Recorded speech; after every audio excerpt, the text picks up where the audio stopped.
Hello and welcome back to the Banner Saga 2. Right, let's have another crack at this. Okay.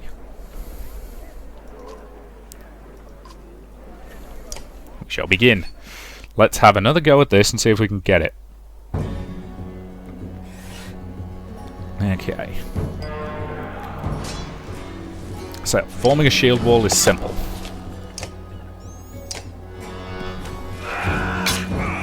Getting the heavy hit is going to be a little bit more difficult.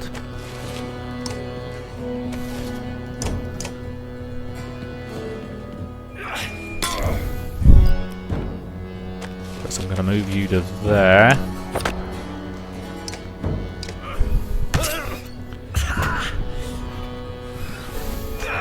Now, if these guys all stay here,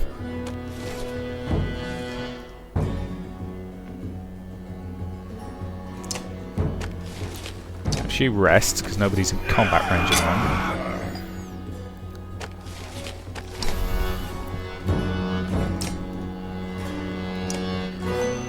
Target his armor. Okay, they're all nicely bunched up now, which should allow for him to hit that one and get, what, 4 hits.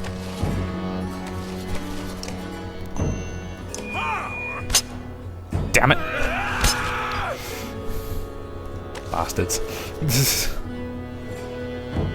Alright, you're going to have to move to an actual attack distance. Shatter his armor. Unfortunately, Hakon's taken quite a bit of damage at this point.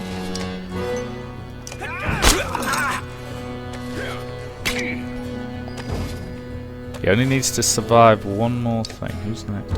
You, nominally. Damage him. Oh, bloody hell. Hakon's down, which means we can't... okay. We were doing well there until Hakon got killed. Let's end the training. I'm gonna get this. I'm gonna bloody get this. Yes, yes, yes, yes. Thank you. Right. Okay.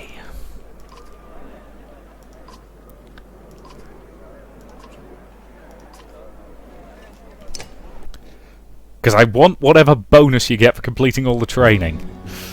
I don't know what it is, but it's probably useful. Okay, form the shield wall. That's the easy one. Spearman coming forward.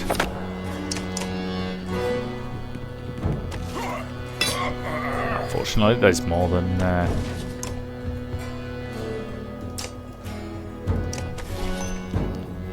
Start with some armor shatter. Okay.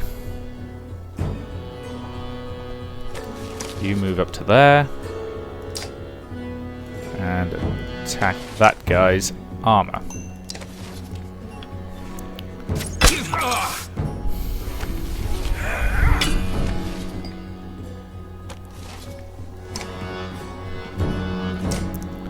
Attack that guy. Ooh, I don't actually want you to kill him, unfortunately.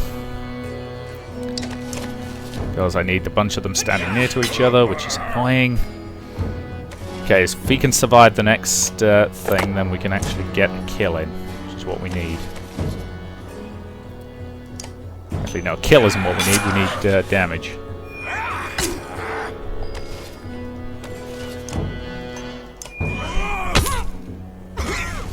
Okay, hit 3 enemies at once. Hakon's down, but I don't care.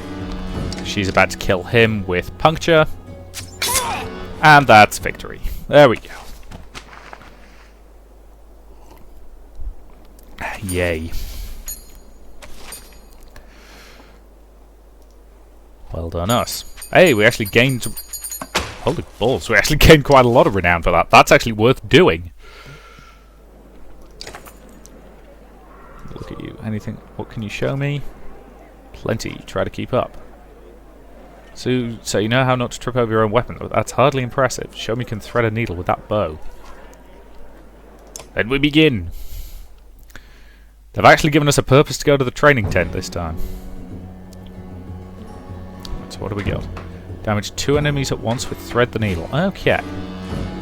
That just requires 2 enemies to be in sort of in line with each other, basically.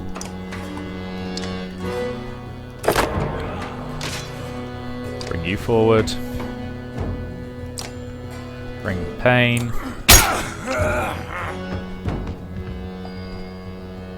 So yes, the enemies will... Actually, if she can move to there, which she should be able to, I can hit 3 of them with Thread the Needle. Activate Stonewall.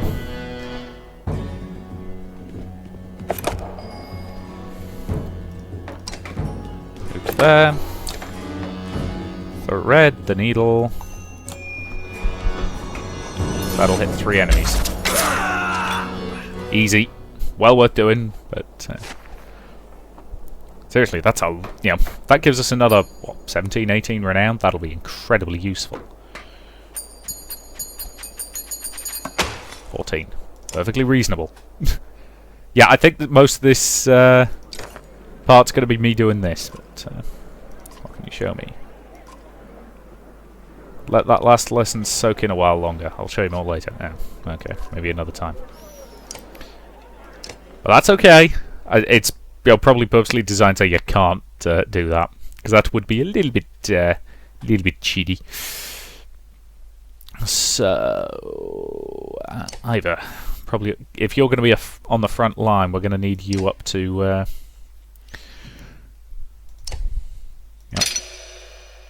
Going to need you up to rank 5 at least. In fact, it could get you all the way to rank 6, which I think is worth doing because you are going to be heavily on my front line.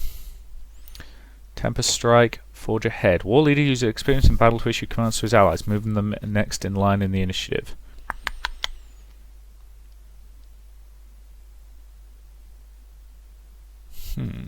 Potentially very useful. And I think I'm going to get that because that sounds very handy. So I want your shield break improved. I want your strength improved. And you can now hit really, really hard and punch. Plus 10 chance called puncture. Small twist can turn a crushing blow into a scuffling armor.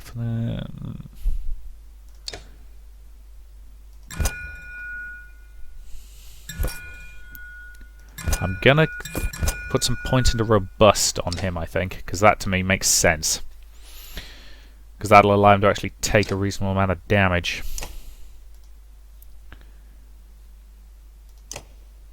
Yep. And while you will be getting promoted once I have the renown for it, which I currently don't. That's okay.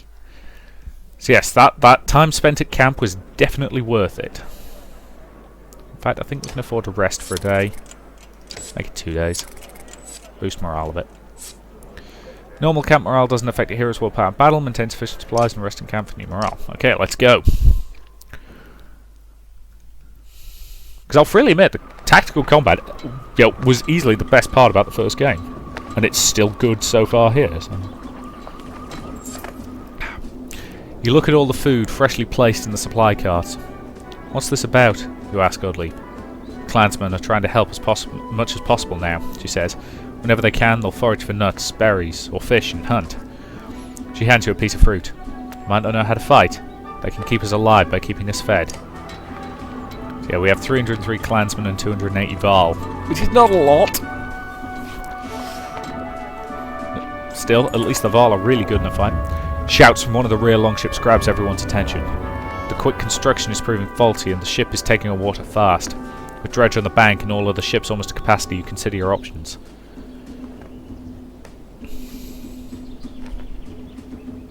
Okay, we're going to have to bank them for repairs. Ropes are thrown to those aboard the sinking longship as it is hauled towards the bank. A few dredge appear but keep their distance. Glowing eyes and strange hums unnerve the caravan as workers make the necessary repairs. Okay, so we lost some morale, but on the plus side, nobody died. We'll call that a win. We'll be coming up on a town. Time on the cramped longships was proving too much for the children. They're climbing ropes, interrupting rowers, and constantly leaning over the sides to touch the water. Some Varl and clansmen look annoyed. Move families to specific longships. That sounds like a sensible move. You order the longships alongside each other before revealing your plan. Some are shocked and reluctantly follow, while others agree with your decision. The rearrangement takes more time than you expected. The vessels are soon moving again, with the children only climbing over those with children of their own. That seems fair to me. Plus that also gives us some particularly important ships to protect. You know, because let's face it, if everything hits the fan, having all the children together where we can cover them makes sense to me. A desperate-looking lot of adults and Varl stand on the shoreline, waving you down. It probably looks similar to anywhere going with either. They look hungry. Can they be trusted? Chuck them some supplies. We can't afford to stop, but... Your clansmen are glad to share some supplies. A few on the shore beg to join you, but they quickly fall silent, greatly filling their mouths with food. The Varl remains both motionless and expressionless, quietly watching as you pass. Yeah, we could spare a few supplies, but you know, if this game has taught me anything, it's that you should not help people because they will knife you in the back. What a great lesson to teach people. Smoke from a village catches everyone's attention, and the longships begin to slow. I doubt these scraps of wood we're floating on can hold many more, Ivor says. You feel the governor's gaze on you, and he slowly shakes his head. They might resupply us for our trouble. Ivor cocks an eyebrow. And who will resupply them when they realise the trade routes are blocked by dredge? You give them a look and wave the ships to the shore. When the ships land, you and a few others rush forward towards the smoke. The closer you get, the stranger the situation. There's no sounds of battle or people panicking to put out fires. Keep going, Bolvark growls. We'll see what the dead are carrying. The Varl's comment defies tradition, and so do many things about him. We need to see what the hell's going on in this village. Push on to investigate. A barn is the only thing burning, and no one is around. Unusual, Oddly says. Some kind of trick? Feels that way. Back to the ships. You arrive in time to see a group of armed strangers throwing your people from a ship full of supplies and pushing away from the bank. From behind an arrow-riddled shield, their leader nods to you. You help pull people from the water and find them places on the remaining crowded ships. And Governor Ruger silently stares at you. As I said, the moral of this game is basically people suck. Clansmen will successfully forage for some food. Good for them. A large clump of hazelnut trees looks like a good place for clansmen to stretch their legs and gather supplies. Once on land, the children laugh while kicking around leather-wrapped balls of rags. You know Varl on the edge of the clearing silently staring into the woods. He's watching a lone dredge grunt stalk a squirrel. Might be 100 of them in these woods. Varl's whisper is still loud enough to scare the squirrel and alert the grunt. He looks at you and the Varl before slowly backing up. Watch it. Track it if possible. The grunt runs away. You silently follow but stop when you discover a clearing with a few small animal bones lying around. Meagre meals for one. Near the bones stands a tiny statue of a dragon, and terror courses down your spine. You want to get away from it. Fight your fear and take the bloody thing. Each step towards the statue adds to your doubt until your hand wraps around it, and you realise you've been holding your breath and sigh with relief. Back on the ship, the clansmen discuss your whole experience along with all the nuts they collected. Smiles appear on most faces. That sounds promising. Let's camp and have a look at that item.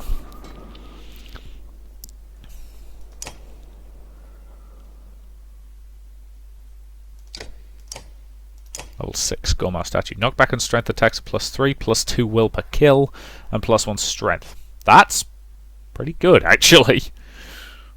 To the point where I'll probably give it to... Actually, yeah, let's give it to you, because you don't have an item at the moment. The extra strength will be useful for you, as will the additional will, and the knockback will allow you to beat enemies back as they try to close in on you, which is potentially handy. What's Hackle got to say? The two Varl look deep in conversation, but Ivor catches your eye and waves you over. So they've armed themselves and are running from something. But what? Hakon's becoming a dredge scholar, trying to understand the motivations of our enemy. It's just strange we've never seen their women fight until recently. Good thing too, we might have lost the Great Wars. You think about what to say. Junior says there's a darkness coming. Well, what Valkas say and mean aren't always the same. They speak in riddles and prophecies. Still, it might explain why the dredge are everywhere.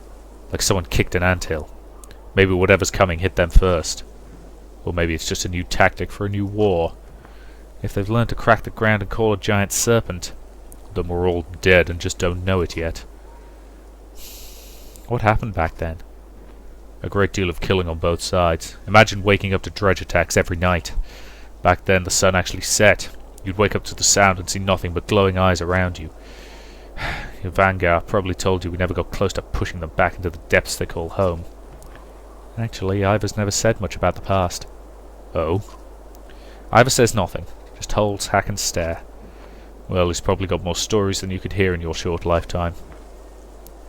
I'll leave you two to figure out the big issues. You should know the clansmen have been talking about us killing women and children, dredge or not. It's not sitting well with everyone, which is probably the way it should be. I say if it's us or them, we make sure we're still standing. I'm bothered more by your decision to destroy Iron Torft's bridge. Let it go, Harkin. It was the best decision at the time. To collapse a bridge that cost hundreds of thousands of Varl to build? If it weren't for your damned horns, I'd swear you were an overgrown human. The two giants begin trading insults and you step away, letting them vent. You got anything new to teach me? Plenty. Try to keep up. Nope, he's still trying to let the ones soak in. That's fine. Okay. I think we can afford to rest for a day. Or two. Get morale up a bit. And let us depart.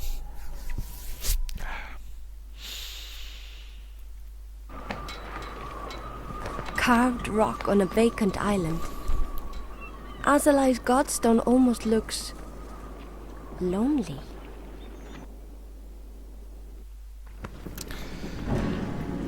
Ah, another bloody godstone.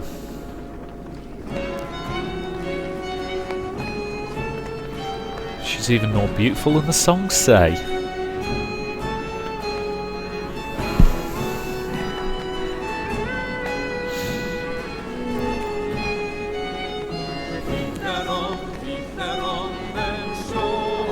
The music continues to be bloody gorgeous. I wonder if they've learned what because one of my complaints with the last one was that the credits are very, very long, because they want to thank all the Kickstarter backers, which is fine. But they stopped playing music like a couple of minutes in, which is a complete waste of a frankly gorgeous soundtrack. The clansmen and Varl are admiring the Godstone when you notice some are missing. It's Bolverk and his ravens, Aleo says. They look rather upset by my music and all the singing. He shrugs. They'd rather hang around that large cart instead of joining us. I won't take it personally. But come closer. Let me introduce you to Azalai, the god of streaming waters. She's the curves of every river, a guide for those of us travelling unfamiliar lands. The Skald runs a finger over small etchings in the stone. Inscriptions of all those who were lost, but found a way back home with her help. We always look around for anything worth nicking. You spend a fair amount of time looking at the baubles left by other visitors, but nothing strikes you as valuable. As you return to the pitched camp, Halio pulls you aside. We all have our strengths, and mine is in stories that may very well benefit us all in these troubled times, or at least worth a listen. He doesn't sound upset, it's a simple request. So game +5 for now for seeing the Stone of Azalai. Caravan is also a master war situation. The fighters protect the clansmen while the heroes fight tactical battles. Support to keep enough trained fighters available, keep in mind fighters consume more supplies than clansmen and are less effective at foraging.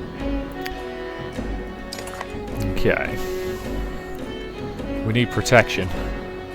Sven blows all his air through his flapping lips. Let's get it done. How many do you want fighting for you?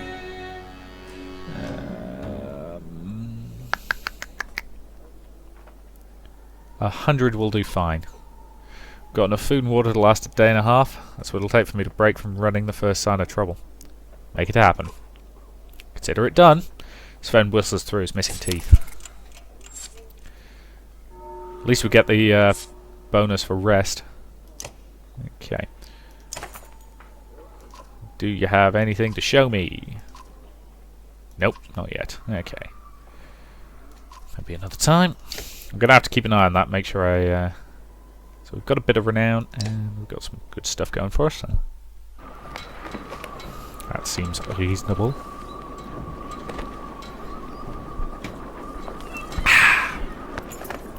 A crowd begins to cheer from one of the longships as a man struggles with his fishing net. As his catch nears the surface, some voice concerns. We're close enough to make out a large shape, or what looks like fur or hair in the net. Keep watching as the man hauls it out. "Back up!" shouts the man with the net. "Long dead!" What's it mean? Superstitions blow across the ships like a gale. Talk of plagues and famine make eyes go wide. You notice Bulwark at the bow of his ship, staring at the cub, and brooding more than usual. Didn't do our morale any favours, but oh well.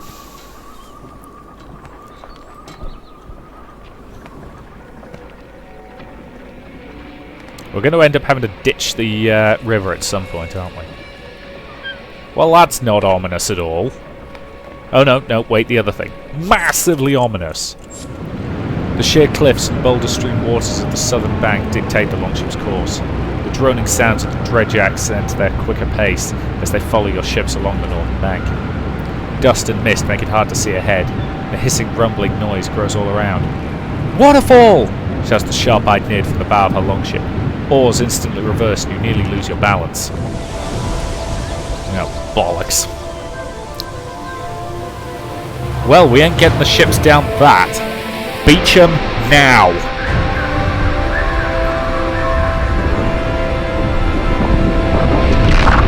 This was not here recently, was it? This is that bloody snake. Is that meant to be... what's the name of the snake that's going to destroy the world? Jormungandr? Or am I thinking of something else? The roar of the approaching waterfall clouds your thoughts. The ships struggle, but their light weight makes them able to pull away from the river's deadly current. The thought of what more clansmen weighing down the ships would have done makes you shiver. The remaining ship's rowers pull hard, heading for the dredge-lined northern bank. In their haste, the vessels smash against sharp, split rocks as they push towards the shore.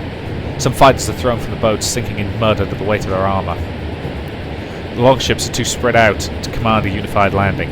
Amid the chaos, you look at those nearby. Griss, a stout Varl warrior, and a few others like him look ready to rush the dredge. Bulwark and his company are close to you, hauling their sealed cart off the ship. Consider your options. Alright. Oddleaf, can you help keep the dredge off us? I'll do what I can, she says, grabbing a couple more quivers. Oddleaf nimbly climbs some rocks for a vantage point, and using the cover she begins pinning down the dredge. That's exactly what Oddleaf's good at. I don't, you know, she's exactly where I want her to be. Ivor, you and Bercy are up. Nid. Heavy end. And unfortunately, our best archer is busy. But that's okay. So, who do we take in our place?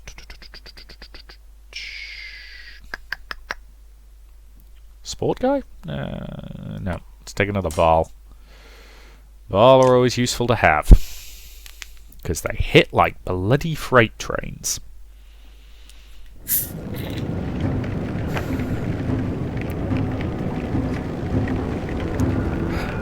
I'll cover you from here. Don't expect any miracles. Okay, so she's going to lay down suppressive fire. For God's sake, everybody bunch up and get into a defensive formation. Get the archers behind the Varl. And here they come. Ivor, move up. Hold position. He's going to walk right into fire, which is basically what I want. Watch your flank. Something skulks from the shadows. What the hell is that? Seriously, what the hell are those?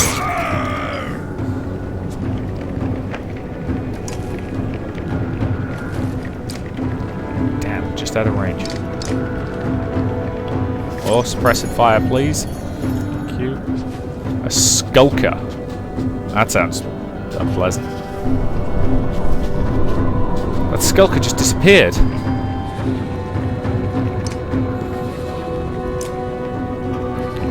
Go to bird of prey. Target that slinger. Maximum damage. Nice hit.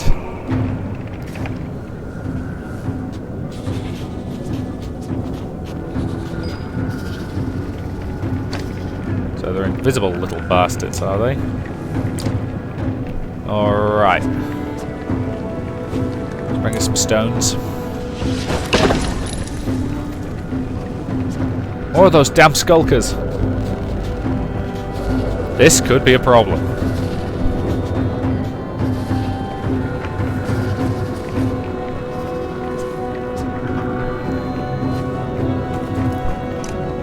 Can't spread out far enough to definitively hold them. And more dredge coming through. Marvellous. That big one's theirs, the leader. I bet he'll run. I bet they'll run if he falls.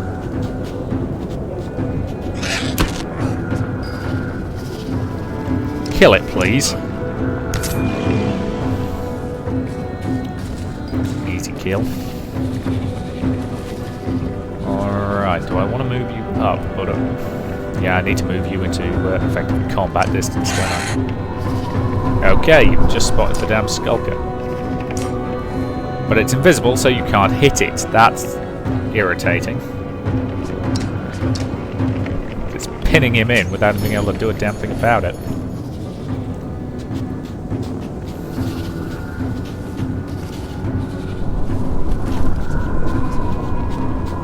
So the skulker's on the dredge's side. I wonder. Need him to move forward more, the annoying kid. Dredge Direguard.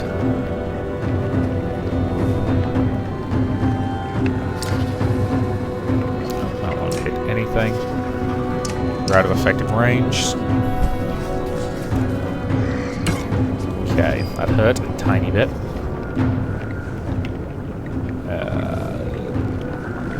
Targets.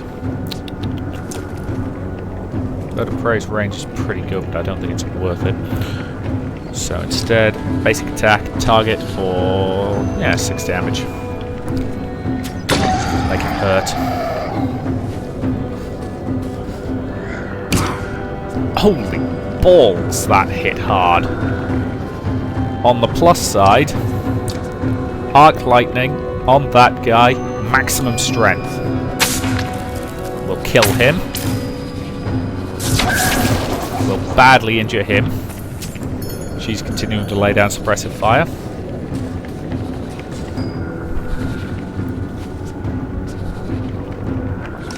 I want you to move to there and use your Tempest ability. So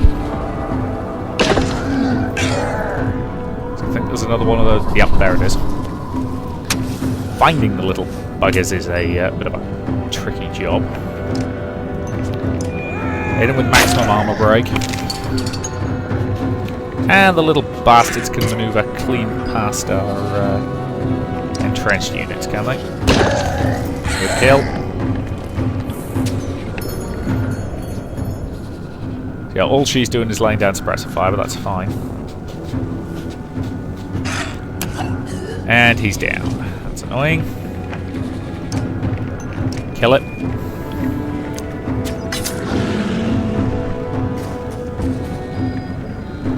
They've still got the numbers advantage. Kill it. Especially given the stealthy nature of these little bastards.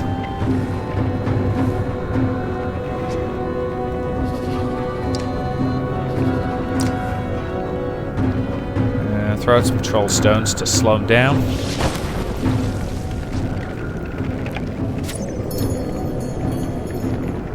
Pity I can't control where she puts those.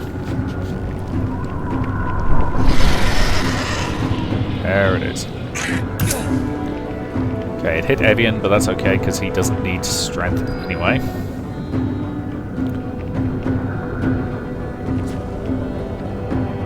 Alright, get you over there and clear.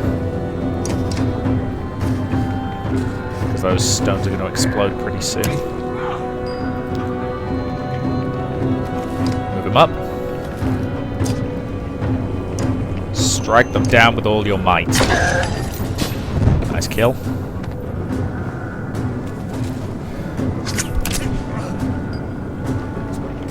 That, kill it, please. Those things are just creepy. Okay, that one might actually do some good. Thank you. Move up. Bird of Prey on that guy, please. Probably going to have to end this part mid-battle, unfortunately. So I don't think we're going to finish this massively quickly. So that's a reasonable point to end this part. So I'll say thank you very much for watching, and I'll see you in the next.